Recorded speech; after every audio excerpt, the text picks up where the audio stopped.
Where should Saido Berahino go this summer? Stoke City and Crystal Palace now seem like the front runners battling out for the £20 million plus striker. But who should Berahino head to? Saido, if you're watching this, mate, don't worry. We've got it covered. We've got representatives of both the Potters and the Eagles to help you in this week's You Decide. Here's how it's going to work. The boys will be discussing 3 key areas that will be whizzing around little Saido's head right now. Who was a better manager and who's going to get the most out of him? Which team is going to work for him tactically, and which team has the bigger and better prospects long term. So let's get straight into it. Opening statements. Why should Saido Berahino go to Crystal Palace? Jim Daly, off you go. Okay, for 4 reasons. We've got the best fans in the Premier League, we've got a team full of exciting young players, we've got the most charismatic manager in the Premier League, and no one at our club dyes their hair stupid colours. Very good. Simple, effective. Elliot from TheBearPitTv. Why should you go to Stoke? Go. Why not come to Costa del Stoke? Sunny all the time. We've got 5 Champions League winners in our squad. Mark Hughes is a talented manager, and we've got oatcakes. Oatcakes? I would have saved that for the closing statement, but your What call. is an oatcake? Don't ask. Yeah, for anyone else who doesn't know. So anyone outside of Stoke, does anyone know what it is? You have it with your breakfast. It's like a wrap. So round 1.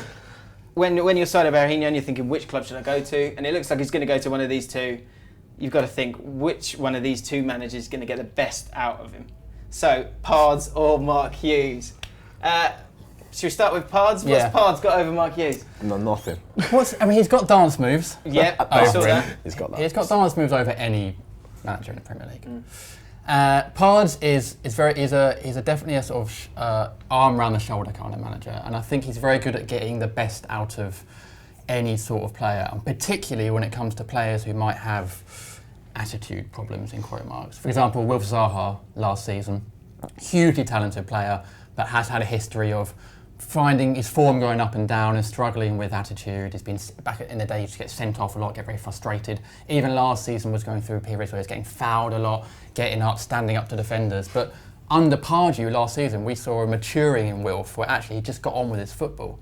And in some games last season, he was absolutely unplayable. And in my opinion, should have been at least on the outskirts of the England squad for the Euros. And I think Berahino is a similar character. Would you be more concerned about signing someone like Berahino if it wasn't for having Alan Pardew as your manager? Because he's got a history of bringing out that. I think that's totally fair enough. Yeah, I think you have to have, it's all a recipe, isn't it? You've got to have the right players in the right club with the right people around him. And I think if Berahino came to Palace, it's not just Pardew, there's the rest of the coaching staff. So Keith Millen's a very nice guy, again, sort of good with the players and stuff. So people like John Solarco and Mark Bright, ex-Palace players. So I think if Berahino came in, he'd be coming into a team that's tight-knit, that's like a little family, and just knows how to get the best out of each other. Fair enough. What about Mark Hughes? Well, on Jim's point about dealing with hotheads and people who need a calming down, we had Arnautovic, who came from Inter Milan as a troubled player. Bojan, who came from, his career was going down the pan, he was on loan at AC Milan, on loan to Ajax, and Mark Hughes has just got the best out of those guys as well. Not only that, we're playing attacking football now.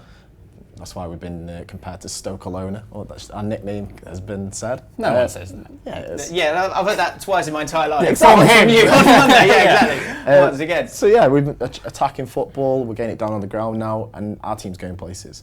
We're just tied up Arnautovic. Stick with Mark Hughes now, because we've got rounds for that, remember? Why is Mark Hughes better than Mark Pardew? It sounds like you're struggling again, a to bit. be honest, If we're being honest, playing career. they are both good managers. I think they're probably 2 of the best managers in the Premier League at the moment. On the note of managers again, going back to that, Mark Hughes has had an established, glittering career with top clubs.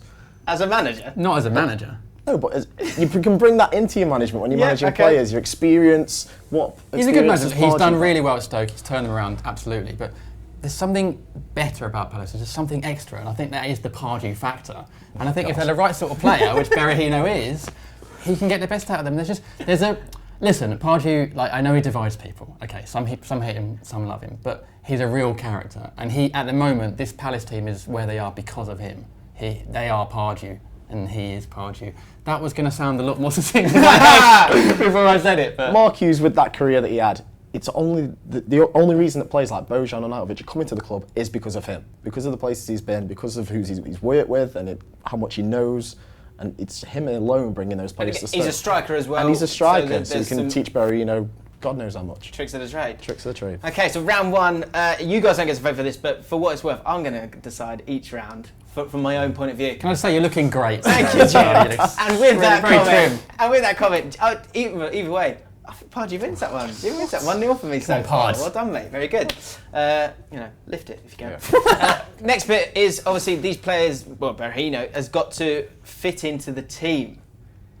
Both teams are every team in the Premier League is buying a lot of players at the moment, and both Palace and Stoke, as we know, are looking for a striker. But why is it going to work at Stoke tactically for Berahino? It's a missing part of our puzzle. We haven't got a striker.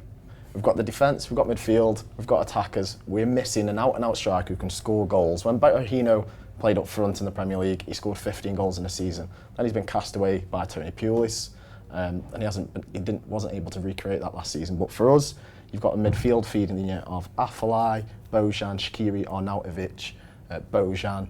You've got all those guys, Joe Allen, who we've just signed. You've got all those guys feeding into you. We just need that man up top. That's the missing piece of the puzzle for us. And we never thought we'd say this because I guess you're past Pulis, but coming from a Pulis side to Stoke, it's going to be very different. You like to keep the ball a lot more now. Your possession stats have gone way up in the last couple of seasons.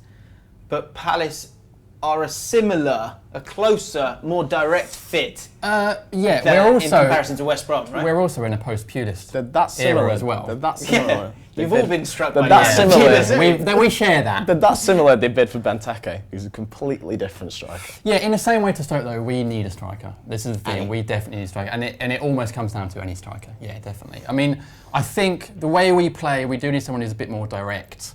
And Berahino, as you said, obviously very, very good in front of goal, good on the last shoulder of the defender, and a confident young man. And I think if you've got him, I feel like our front three would work really, really well with him, with Balassi, Zaha and/or Townsend, obviously who we signed this summer as well. He's been looking really good in pre-season. And then someone like Jason Punch from behind.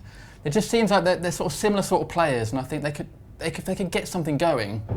It'd be great, but we have options, because if that doesn't work, we've got Connor Wickham. So if Pardew wants to go a bit more direct with a 4-4-2, which he has done at times last season, where he played Balassi behind Wickham, and Balassi's not really a striker, but again, we had not many options, then you could play Berahino Wickham. If you want to go back to the old school 4-4-2, big man, little man, which Leicester sort of did in an amalgamation I guess in the last 30 minutes game they did it with Ochoa every single game. So I feel like Berahino would fit into not just one setup at Palace, but multiple. In for Benteke, trying to get him, obviously trying to get other forwards as well. Stoke, less so, I guess. Arnautovic just signed a new deal, so that's great news. And he has played up top centrally on his own a lot, but often he drifts out wide as well. Yeah. Would Berahino start for Stoke? Yeah. And if so, where? He'd start up front. He'd be that just the lone striker. We play one up top. It's usually Diouf, John Walters or Joselu. None of them seems to be working. We want a pacey striker who can get in behind and link up with the other forwards, the attackers. Now, Berahino, we've shown an interest in for a long time. We bid for him in January. It was rejected. We've gone in for him again. It's pretty concrete that this is the only player Mark uses after, and because he fits our system.